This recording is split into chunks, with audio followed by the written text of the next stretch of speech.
Good evening everyone, my name is Kirby Katipay and I'm here to continue my report or my discussion. City Jail Warden should have the rank of Chief Inspector who have so the mana who have finished at least second year bachelor's of law or earned at least 24 units in master's degree program in management, public administration, public safety, criminology, penology, sociology, national security administration, defense studies, or related disciplines from a recognized institution of learning and must satisfactory pass the necessary training or career courses for such position as may be established by the jail bureau, provided that in city jail with a population of 1,000 or more inmates, the city jail warden shall be rank and qualification of a district jail warden. The next slide. District jail warden, provincial jail administrator, assistant regional director for administration, assistant regional director for operations, and regional chief of directorial staff should have the rank of senior superintendent who must be a graduate of Bachelor of Laws or a holder of a master's degree in management, public administration, public safety, criminology, penology, sociology, national security, administration, defense studies, or other related discipline from a recognized institution of learning and must satisfactory pass the necessary training or career courses for such position as may be established by the jail bureau. Next slide.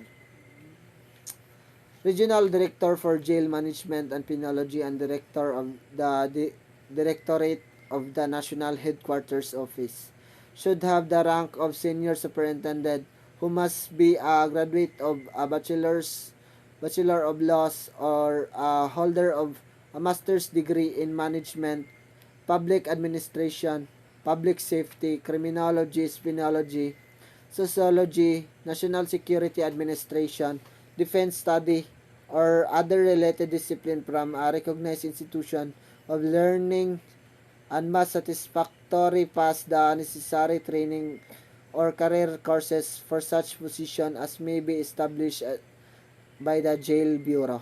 Next slide. Next is the Deputy Chief for Administration of the Jail Bureau. Deputy Chief for Operations of the Jail Bureau and Chief of Directoral Staff of the Jail Bureau should have the rank of Senior Superintendent who must be a member of Philippine Bar or a holder of a master's degree in management, public administration, public safety, criminology, penology, sociology, national security, administration, defense studies, or other related discipline from a recognized institution of learning and must satisfactory pass the necessary training of career courses for such position as may be established by the Jail Bureau. Next slide.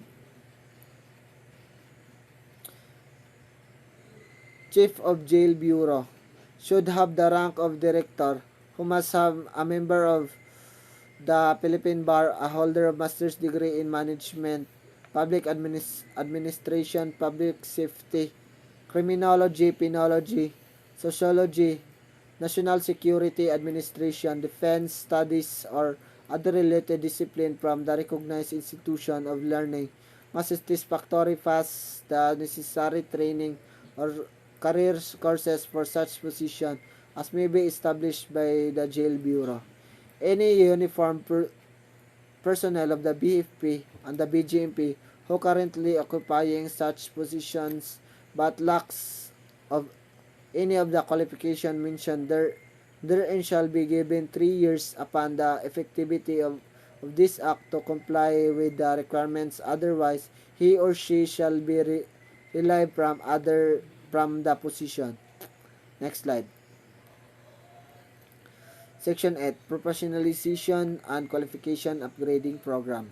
The DILG shall design and establish a professionalization and qualification upgrading program for uniformed personnel of the BFP and the BGMP in coordination with the CEC and the Commission of Higher Education or CHED through an off-campus education program or other similar programs within 90 days from the effectivity of this act.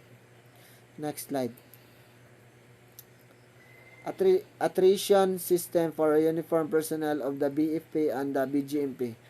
There shall be established a system of attrition for the uniformed personnel of the BFP and the BGMP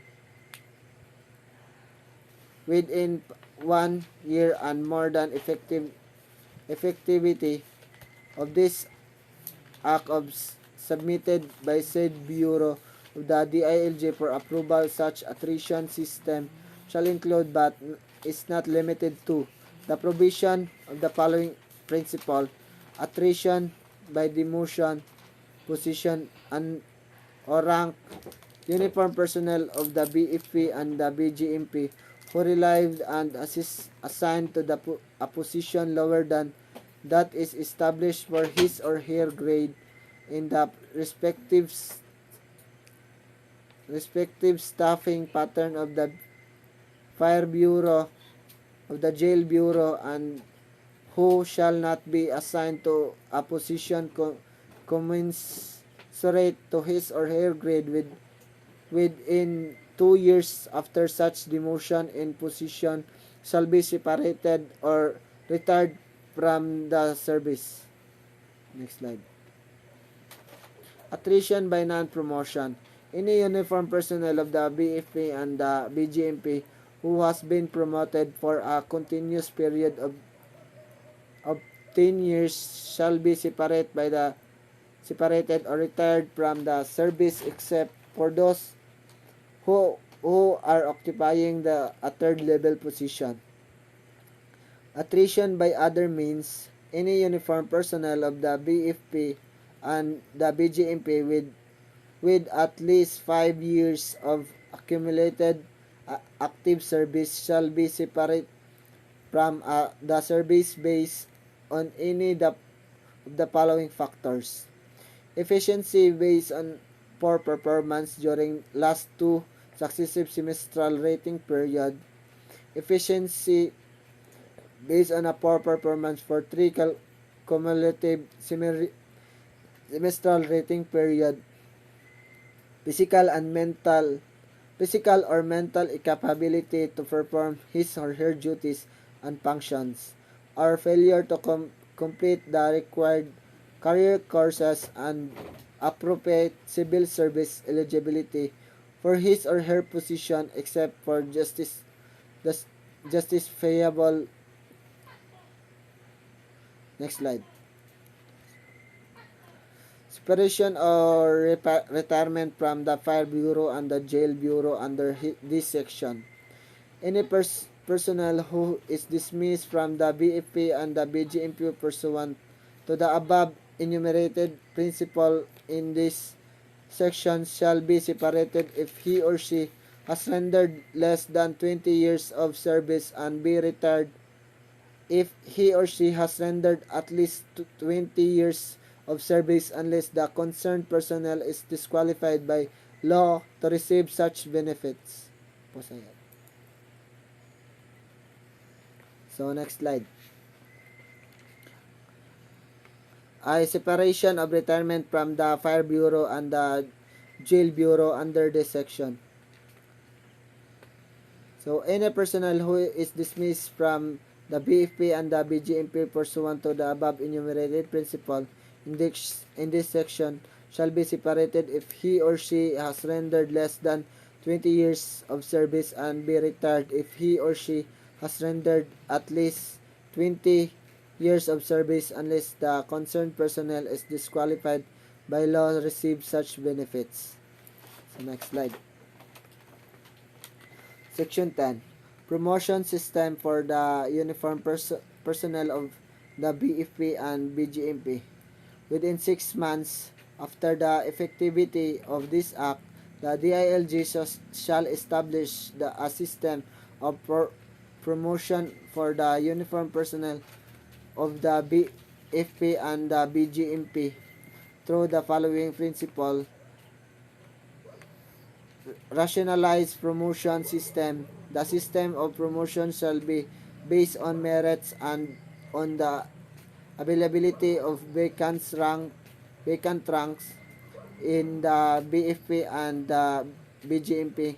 Stopping patterns such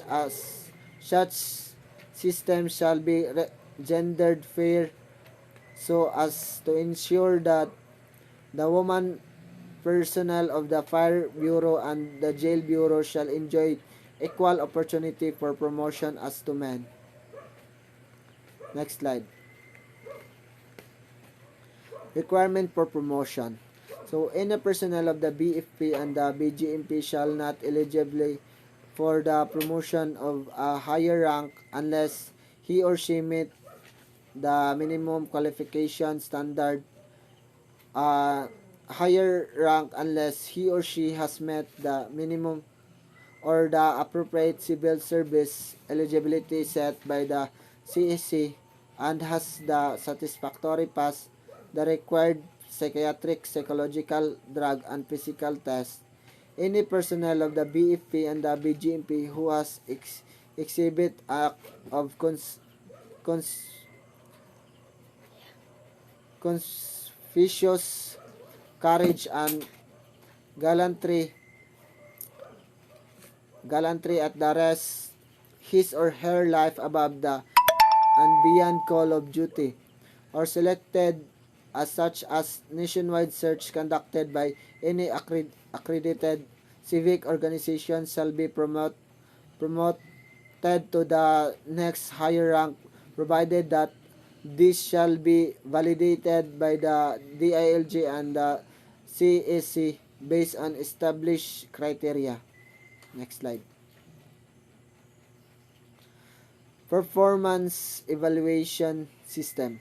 There shall be established a performance evaluation system which shall be administered with accordance with the rules, regulation, and standards and the code of conduct for the uniformed personnel of the BFP and the BGMP to be promulgated by the Fire Bureau and Jail Bureau through the DILG. Such performance evaluation system shall be administered in such a way as foster the improvement of the individual efficiency and behavioral discipline as well as the promotion of organizational effectiveness and commitment to service. The rating system as contemplated herein shall be based on standard prescribed by the Fire Bureau and the Jail Bureau through the DILG and shall be considered the result of annual psychiatric, psychological, and physical tests conducted on the uniformed personnel of the BFP and the BGMP. Next slide. Standardization of the base pay, retirement of and other benefits of the uniformed personnel of the BFP and the BGMP in order to enhance the general welfare commitment to service and professionalism of the uniformed personnel of the BFP and the BGMP. These shall receive the minimum starting salary equivalent to the salary grade level of the corresponding rank classification of their counterparts in the PNP as provided under Section 36 of Republic Act number 8551 and in the PAFA as provided under Section 2 of Republic Act 9 number 9166. The rate by base pay uniformed personnel of the BFA and the BGMP shall be adjusted in accordance with the following salary grade schedule. Next slide. So these are the ranks these are the rank classification of our jail and fire officer. So as you can see, there is there is